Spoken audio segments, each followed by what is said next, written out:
നമസ്കാരം. കിഴക്കമ്പലം പഞ്ചായത്തിൽ bus stand തുറന്നു നൽകി. കഴിഞ്ഞ കുറച്ച് നാളുകളായി പഞ്ചായത്ത് അകാരണമായി അടച്ചിട്ടിരുന്ന സ്റ്റാൻഡാണ് യാത്രക്കാരുടെയും ബസ് ജീവനക്കാരുടെയും കിഴക്കമ്പലം മർച്ചൻസ് അസോസിയേഷൻ്റെയും ആവശ്യപ്രകാരം തുറന്നു നൽകിയത്.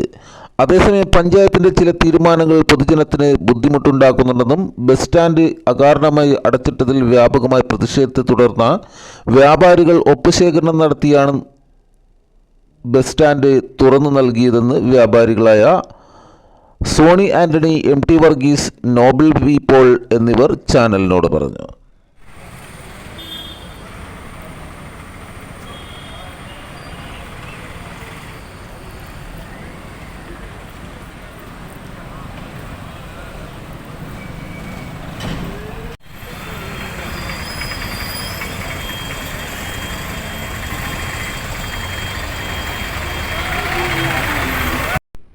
കൂടുതൽ ജനകീയ വാർത്തകളും വിശേഷങ്ങളുമായി വീണ്ടും കാണാം. നന്ദി, നമസ്കാരം. ജെ ടൈംസിനൊപ്പം സത്യൻ ചെങ്ങനാട്.